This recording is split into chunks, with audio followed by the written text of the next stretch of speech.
8 horas 32 minutos, muito bom dia para você. Hoje é segunda-feira, dia 1º de abril, dia da mentira. Não vale mentir.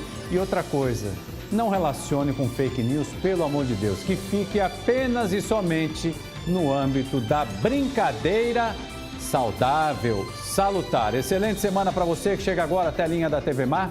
Lembrando que você acompanha o nosso programa também ao vivo pela internet com muita qualidade no endereço www.gazetaweb.com, também pelo nosso canal no YouTube, pela nossa página no Facebook. E além de tudo isso, baixe o aplicativo da TV Mar, assim você acompanha de graça toda a nossa programação. E nos ajude a fazer o TV Mar News utilizando as nossas redes sociais que já pintaram aí na telinha para você.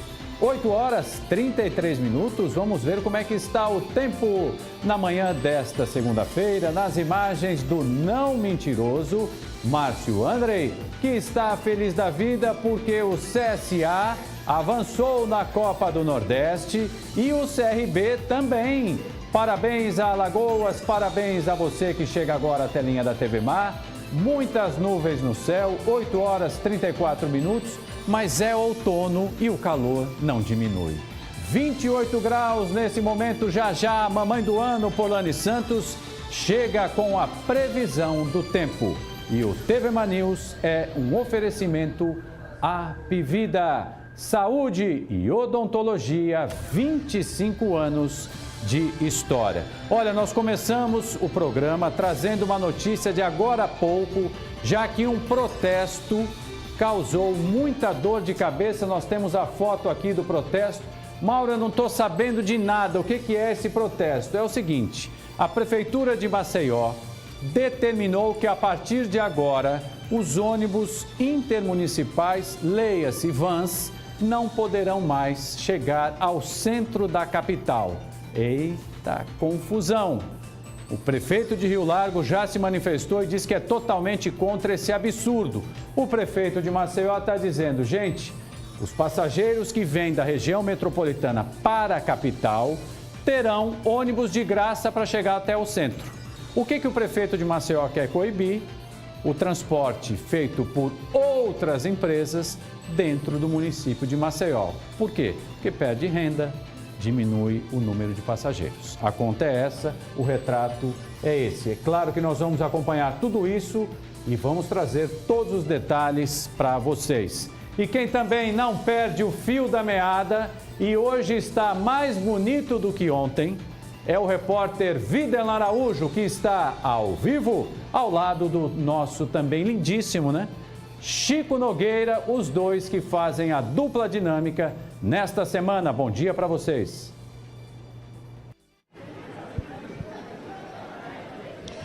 Um abraço para você, Mauro Vedequim, ótimo dia para todo mundo. Pessoal aí em mais uma semana começando, acompanhando a programação da TV Mar, mais precisamente do programa TV Mar News. E como você bem colocou na abertura do programa, hoje é dia 1º de abril. Mas nós não temos muitas razões para poder entrar nessa condição natural que a população muitas vezes coloca, que é batizado como um dia da mentira. Para muitos também é o dia do homem, né? As mulheres, elas acham realmente que os homens são todos mentirosos, então colocam o dia 1º de abril nessa condição.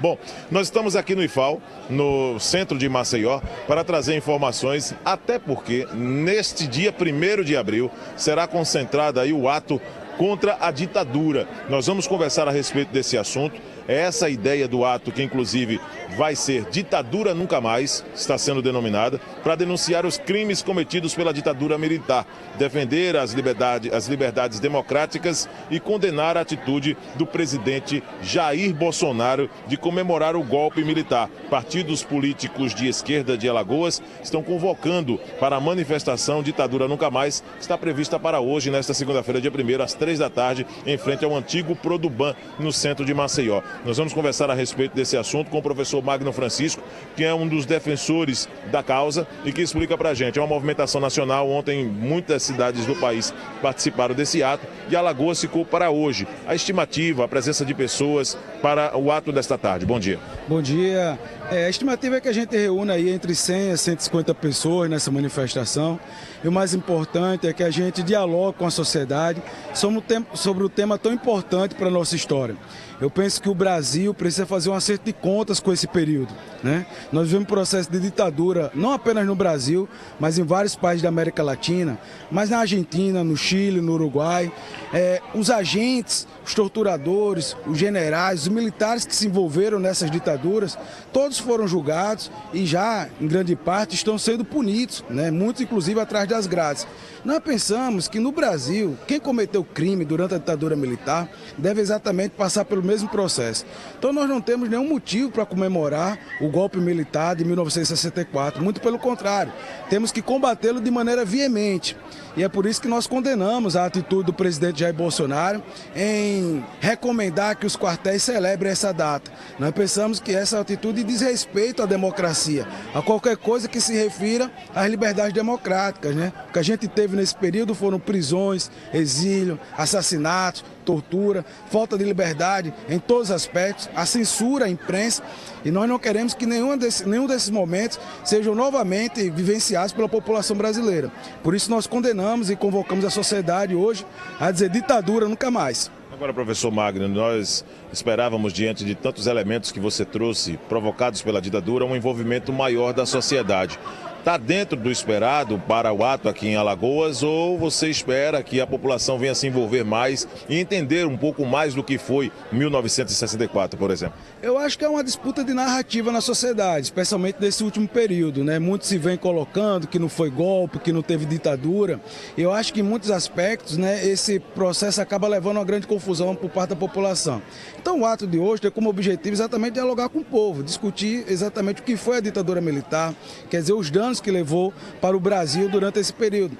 A gente vivia um processo de implementação das reformas de base, né, através do governo João Goulart, que tinha sido democraticamente eleito e que foi interrompido, infelizmente, para atender os interesses internacionais, inclusive dos Estados Unidos, né, e impedir que o país se tornasse uma nação soberana, economicamente desenvolvida, né, com distribuição de renda. Então a ditadura militar no Brasil foi implementada para garantir os interesses de uma minoria rica contra a imensa maioria da população. Então, em nome desses interesses, a gente teve 21 anos de perseguição, de exílio, de tortura a quem se opunha a esse regime tão grotesco.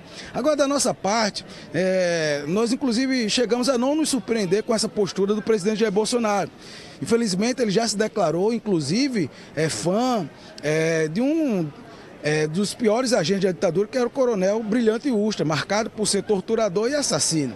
Então, uma pessoa que tem um sujeito como esse, como referência, como líder, né, como expressão, né, efetivamente esse tipo de postura de defender a ditadura, de saudar, comemorar um golpe militar que trouxe tantos danos para a população, não é de se surpreender.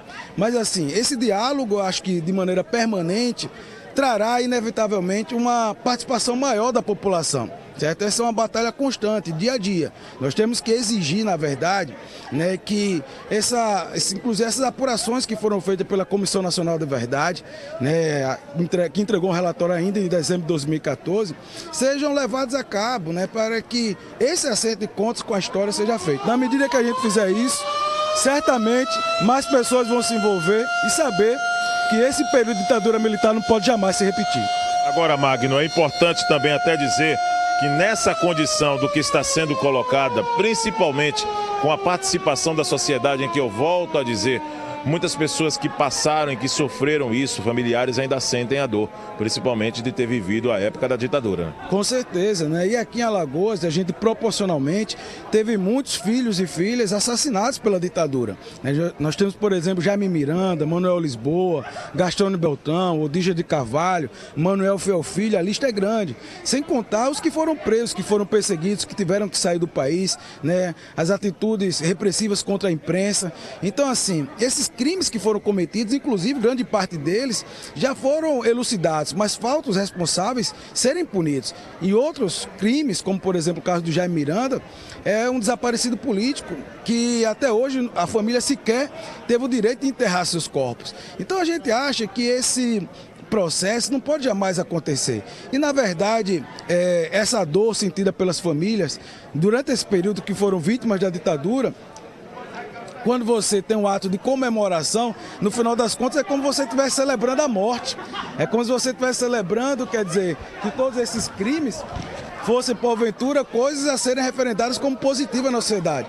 Então, para que nunca mais nenhum filho de nossa terra, nenhum jovem, nenhum trabalhador tenha seu direito cerceado apenas por uma divergência política, né, se repita, a gente precisa dizer em alto e bom som que ditadura nunca mais. Reforça, por favor, só o chamamento para os telespectadores para o ato daqui a pouco, às 3h no centro. O ato vai acontecer, certo? Em frente ao antigo Produban, às 15 horas. Nós convocamos a toda a população a participar, é um momento de diálogo importante.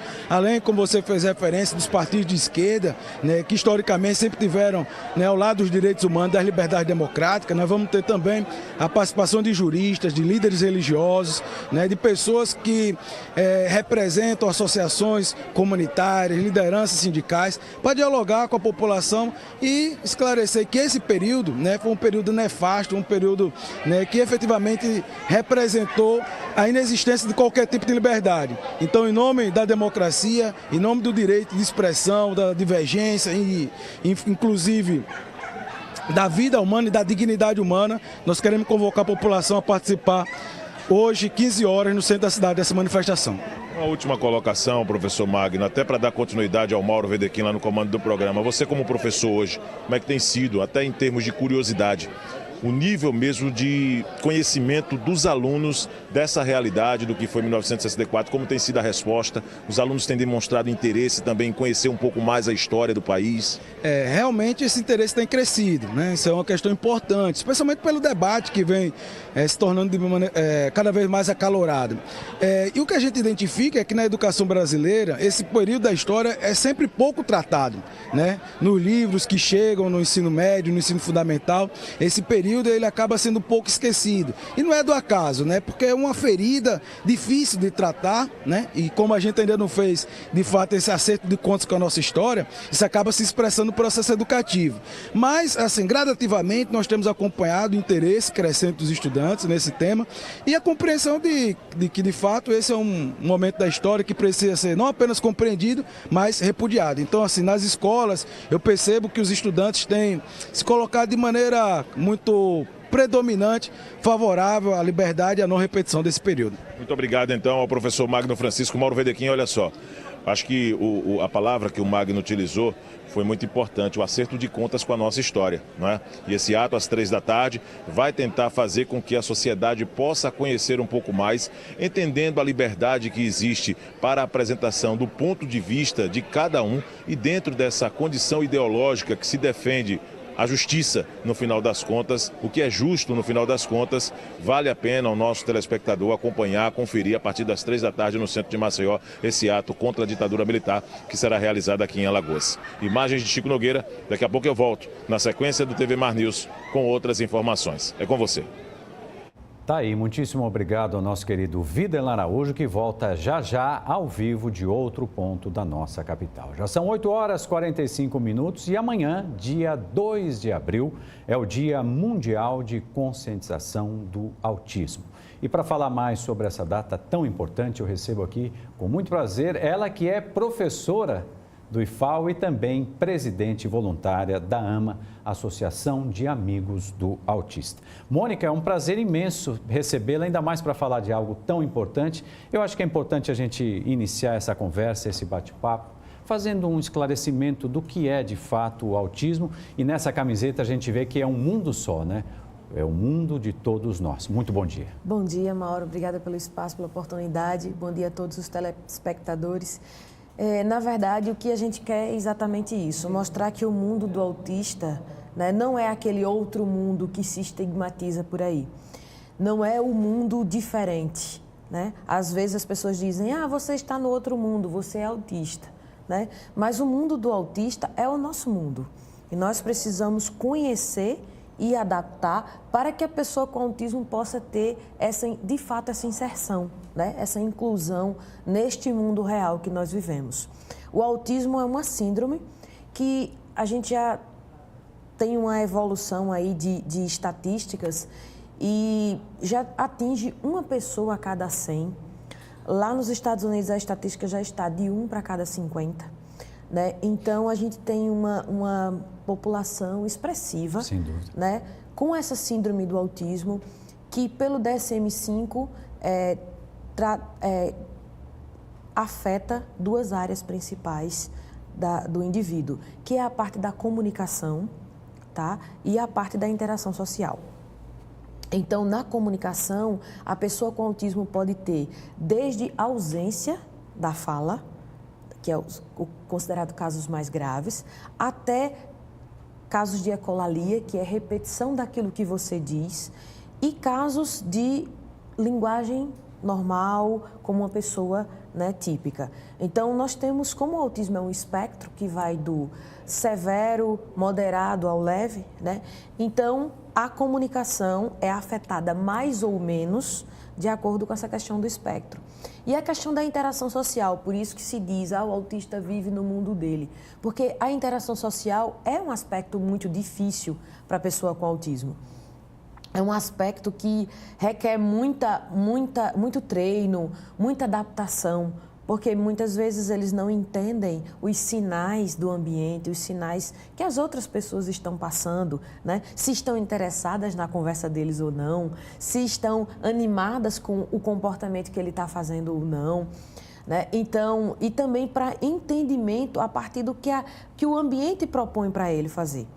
Então, muitas vezes essa questão da interação social atrapalha as relações, a interação, né, dentro da escola, dentro do trabalho, quando aqueles, né, de autismo mais leve conseguem chegar ao ambiente do trabalho, e atrapalham outros aspectos da vida, como relacionamentos, etc. E esses comprometimentos, Mauro, eles enquadram também, eles redundam também em comprometimentos em relação à aprendizagem. Sim. Né? Então, muitas vezes as pessoas com autismo, elas têm dificuldade de aprendizagem. Às vezes as pessoas também estigmatizam que a pessoa com autismo é aquele gênio, né? Aquele super inteligente. Existe sim o gênio, o super inteligente, o capaz de decorar um catálogo telefônico inteiro, um capaz de ler um livro de 500 páginas rapidamente e memorizar. É verdade, mas a grande maioria tem autismo moderado e severo, que precisa de muito apoio e muito suporte. Então, é isso que a gente quer dizer, né? Que quanto mais apoio, mais suporte essas pessoas tenham, desde a mais tenra idade, melhor será a evolução do quadro clínico deles. Mônica, eu queria aproveitar também toda a tua experiência e te dar parabéns por todas as ações. A gente acompanha o teu dia a dia e é muito legal. Queria que você falasse o seguinte, antes da gente falar das ações de amanhã, que é o Dia Mundial, né? O que você pode dizer para aqueles pais que realmente recebem o diagnóstico? Como é que deve ser a partir daquele momento em que há a confirmação? Importante isso, Mauro. Quando uma família suspeita, né, que o seu filho não está tendo o mesmo curso de desenvolvimento de uma criança típica, é importante começar a observar os sinais, observar se existe problemas de comunicação, se existe atraso na fala, se existem movimentos repetitivos, né? Muitas vezes eles andam na ponta dos pés, tem um movimento de balanceio ou flap nas mãos, tem uma dificuldade de olhar para o outro, né? Esse direcionamento do olhar também. Então, todas essas características requerem uma atenção por parte dos pais. E aí também outra característica interessante é a questão do brincar. Não procura o outro para brincar ou não brinca de forma funcional com os brinquedos, não dá função ao brinquedo. Então, todas essas características requerem esse olhar atento. Caso detectem, é importante levar um pediatra, solicitar de um pediatra orientações, e quem realmente dá o diagnóstico para a pessoa com autismo é o psiquiatra infantil e neuropediatra. Certo. Tem uma questão muito interessante sobre isso, Mauro. Quando as pessoas ligam para a gente perguntando essas orientações e que a gente diz, olha, quem dá diagnóstico é um médico, psiquiatra infantil ou neuropediatra. E as pessoas, né, têm um certo receio, porque, nossa, eu vou levar meu filho para um psiquiatra, mas ele não está com problemas mentais, mas ele não está maluco, tal assim, sabe?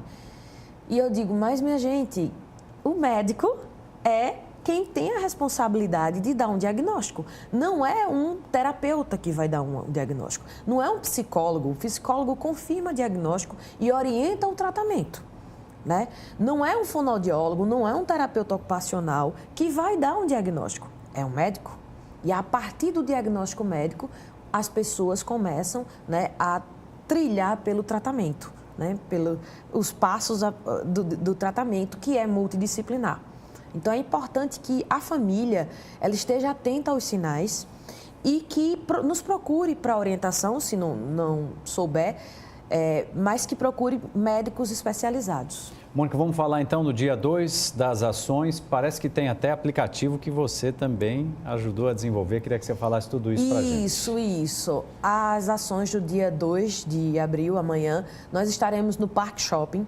Convidamos a todos para estar presentes lá. 6h30 nós estaremos abrindo a exposição, onde nós estaremos mostrando o trabalho em parceria do Instituto Federal de Alagoas, onde eu trabalho e sou professora do curso de Sistema de Informação. E nós desenvolvemos projetos desde 2012 voltados para pessoas com autismo. Então, nós temos o ABC Autismo, que é um aplicativo gratuito, que está disponível na Play Store e na Apple Store, gratuitamente. E agora nós estamos lançando o fruto de novo trabalho em parceria com o IFAL, e também 2 deles tiveram parceria do projeto CNPq, que são o ABC Autismo Animais, ABC Autismo Transporte, ABC Autismo Fruta, 123 Autismo, que são aplicativos para estimular o aprendizado. São aplicativos com objetivos específicos e que têm toda uma teoria por trás. Porque uma coisa, Mauro, é a pessoa desenvolver na sua área de conhecimento, né, da computação, desenvolver um aplicativo com suas percepções. Outra muito diferente é como a gente tem feito. Leva os alunos para dentro do contexto da associação, para o convívio com adolescentes, com crianças com autismo, com equipe multidisciplinar, para que eles possam entender, perceber quais são as reais necessidades. E esses aplicativos são desenvolvidos em parceria com o usuário, né? Aí você diz, mas se as crianças não falam, como é que elas vão dizer que estão gostando ou não? Elas dão sinais, elas dão pistas se elas estão gostando, se elas estão realmente percebendo a proposta da atividade. E aí, com isso, nós vamos alinhando, nós vamos melhorando, até chegar a um produto final.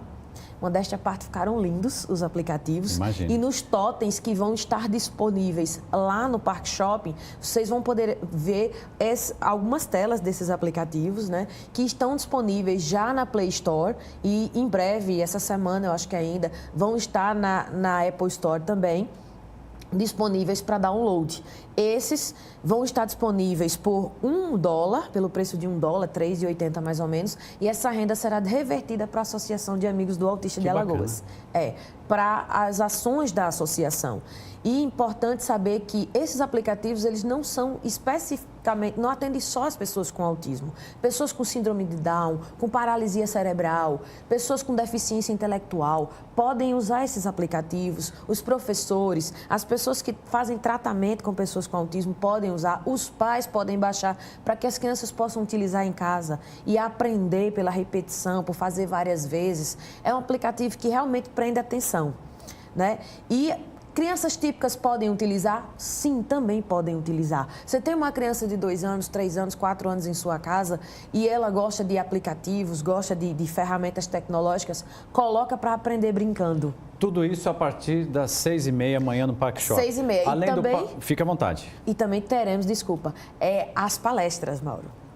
Fantástico. Palestras lá. Quem que a gente tem que agradecer? O pessoal do Parque Shopping, Isso. o pessoal do IFAL, quem mais? Isso, e a Associação de Amigos do Autista. Sem e as dúvida. pessoas que nos apoiam nessa ação, né? Os nossos apoiadores, patrocinadores que estão junto conosco nessa ação com o Parque Shopping. Só queria falar sobre as palestras antes de falar sobre os apoiadores. Amanhã teremos 3 palestras lá no Parque Shopping, gratuitas. É só chegar na Praça da Alimentação, se abancar lá e assistir as palestras sobre tecnologia e autismo, que sou eu que vou proferir, sobre autismo e inclusão social, que a psicóloga Neide Calazans vai estar proferindo, e sobre autismo e desafios da comunicação, né?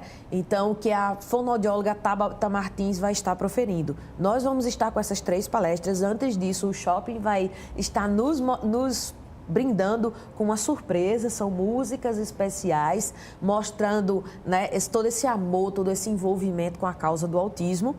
E aí nós estamos nessas parcerias, né? Agradecendo Sococo, agradecendo à Escola Cecília Meirelles, agradecendo a VIP Esportes, a VIP Assessoria, agradecendo a Loteria, que está nos apoiando também. Então, são várias empresas que estão apoiando nossa causa e deixo aqui um abraço para todos que apoiam a causa do autismo. Professora Mônica Ximenes, obrigado pela aula, parabéns mais uma vez pelo trabalho. Que pena que a gente não pode ficar o programa inteiro aqui falando disso, que é mais do que merecido. Seria um prazer. Volte mais vezes. Obrigada. Amanhã, 6h30 no Parque Shopping. Você do Parque Shopping sabe muito bem com quem eu estou falando. Parabéns. Nessa câmera aqui, a gente vai então para um rápido intervalo e voltamos já com muita mais... Parece que ontem teve um evento no IBAMA, né? Ligado ao autismo, não é isso? Ah, foi sábado, então também parabéns ao pessoal do IBAMA, porque senão vão puxar minha orelha e vão dizer, olha, o IBAMA também fez, tá certo. Então, parabéns também para o IBAMA. A gente volta já com outras notícias. Um beijo muito especial a todo mundo da AMA. Eu volto já. Obrigada.